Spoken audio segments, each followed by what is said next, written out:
दिल्लीच्या जंतर मंतरवर जे आंदोलन सुरू आहे, आज संसदेवर जो मोर्चा काढण्यात येणार आहे त्याच्यात समर्थनात पुण्यातल्या FTII मध्ये विद्यार्थ्यांकडून देखील मोर्चा काढत सोनम वांगचुक आणि दिल्लीतल्या जंतर मंतरवरच्या आंदोलनाला पाठिंबा देण्यात आलेला आहे। मी सध्या पुण्यातलं जे भारतीय चित्रपट आणि दूरचित्रवाणी जी आहे FTII आहे त्या FTIIच्या बाहेर आहे। हे सगळे विद्यार्थी जे आहेत ते FTIIचे आहेत आणि यांनी देखील शिक्षण मंत्री जे केंद्रीय शिक्षण मंत्री आहेत धर्मेंद्र प्रधान त्यांच्या राजीनाम्याची मागणी केली आहे। जोरदार घोषणाबाजी या FTII संस्थेच्या गेटवरती या विद्यार्थ्यांकडून करण्यात आलेली आहे आणि सोनम वांगचुक यांच्या देखील आंदोलनाला पाठिंबा या सगळ्या विद्यार्थ्यांनी दिलेला आहे। आपल्यासोबत काही विद्यार्थी आहेत, काय त्यांची नेमकी मागणी आहे सोनम वांगचुक यांच्या आंदोलनाला ते पाठिंबा देतात आपण जाणून घेऊया।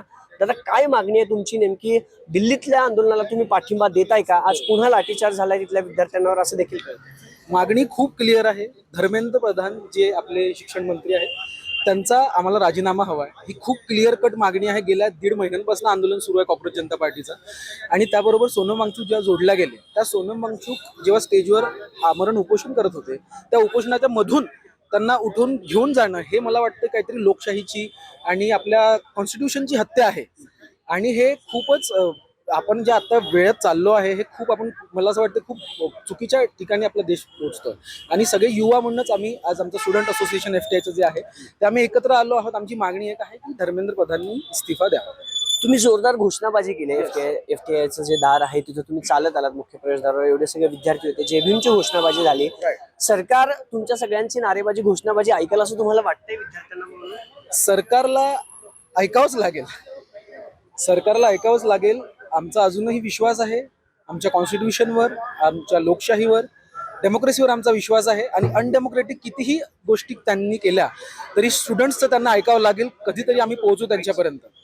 आणि आज तुम्ही बघताय की गेल्या 1.5 महिन्यापासून जे कॉर्पोरेट जनता पार्टीची प्रोसेस सुरू होते त्या प्रोटेस्टला आता कसं हे मिळतं, इव्हन सेलिब्रिटीज जे आहेत, मोठे मोठे नेते आहेत, त्यांनी पण आज तुम्ही आज सगळे आलात, ही एक खूप म्हणजे चांगली गोष्ट। सरकार दडपशाही करते असं तुम्हाला वाटतंय? सरकार दडपशाही करतंय का आंदोलनाला? हा, सरकारची दडपशाही चालू आहे। सोनम वांगचुक जे 20 दिवसापासून उपोषणाला आहे, सरकार त्याची काय दखल नाही घेत आहे आणि काल बळजबरीने त्यांना उचलून देण्यात आले। ही बळजबरी तानाशाही नाही चालणार आहे आणि आम्ही लोकशाहीच्या मार्गाने उपोषण करत आहे। काय मागणी आहे तुमची? तुम्ही हातात एक पोस्टर घेतले, कॉक्रोच जनता पार्टीला सपोर्ट करते, अभिजित दिपकेला सपोर्ट करताय? अमित, सपोर्ट मोस्टली स्टुडंट्सला आहे कारण की सरकारकडनं चूक तर झाली आहे आणि ऍटलिस्ट एवढं तर मी मागू शकतो की येऊन त्यांनी बोलावं। ते बोलत पण नाहीयेत येऊन, तर ऐकणार तरी कसं? अकाउंटेबिलिटीचा विषय आहे मेन। ताई, मराठी हिंदी, काय मागणी आहे तुमची? तुम्हाला वाटते तुमच्या या मागणीला सरकार प्रतिसाद देईल? आज तरी काल मोठं आंदोलन तुम्ही उभं केले म्हणजे द्यायला तर लागणार त्यांना, कारण सगळीकडे स्टुडंट्स येत आहेत, प्रोटेस्ट करतायत आणि सगळ्यांना दिसतंय काय होतंय।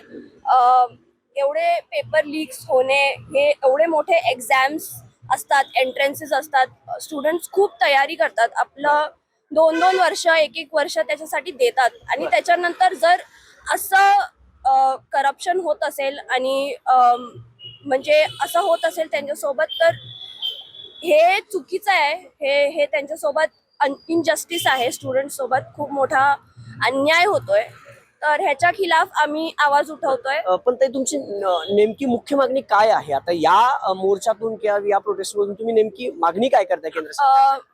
एज्युकेशन मिनिस्टरनी रिझाईन करावं ही आमची मागणी आहे आणि येऊन त्यांनी डायलॉग करावा, म्हणजे ह्या सरकारने आमच्याशी बोलावं आणि आमचे सगळे डिमांड्स ऐकून घ्यावे, हे आमची मागणी आहे। म्हणजे 2 मुख्य मागण्या आहेत बघा। धर्मेंद्र प्रधानांचा राजीनामा मागतात पण सरकार डायलॉग करत नाहीये। 20-22 दिवस झाली पण सरकारचा प्रतिनिधी आला नाहीये।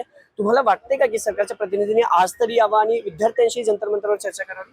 हो, म्हणजे आले तर चांगलंच होईल, काहीतरी एक सोल्युशन तरी निघेल। अकाउंटेबिलिटीचा विषय आहे। जर कुठलीही गोष्ट होता रिस्पॉन्सिबल कोण आहे, त्यांनी रेजिग्नेशन हा एक रेजिग्नेशन मिळून काही गोष्टी बदलणार असं नाही, अकाउंटेबिलिटीचा विषय आहे। जर त्यांनी अकाउंटेबिलिटी घेतलीच नाही तर मग फेथ कसा राहणार लोकांचा एज्युकेशन सिस्टीम मध्ये? एज्युकेशन सिस्टीम इज फाउंडेशन गोष्ट आहे। इथे FTI मध्ये गव्हर्नमेंट इन्स्टिट्यूशन आहे, तळागाळातनं लोक येऊन फिल्म मेकिंग ते शिकतात हे गव्हर्नमेंट इन्स्टिट्यूशन मुळे दोन ज्या मुख्य मागण्या आहेत आता FTIच्या जे मुख्य प्रवेशद्वार आहे पुण्यातल्या लॉ कॉलेज रोडचं, तिथं या विद्यार्थ्यांनी हा सगळा आंदोलन केली होतं. सोनम वांगचूक यांच्या आंदोलनाला पाठिंबा, केंद्रीय शिक्षण मंत्री धर्मेंद्र प्रधान यांचा राजीनामा आणि ऍटलिस्ट सरकारच्या प्रतिनिधी म्हणून जंतर मंतरवरच्या विद्यार्थ्यांशी ऍटलिस्ट संवाद साधावा, म्हणजे काहीतरी मार्ग निघेल अशी मागणी या विद्यार्थ्यांनी केलेली पाहायला मिळते. अभिजित पोते, न्यूज 18 मराठी, पुणे.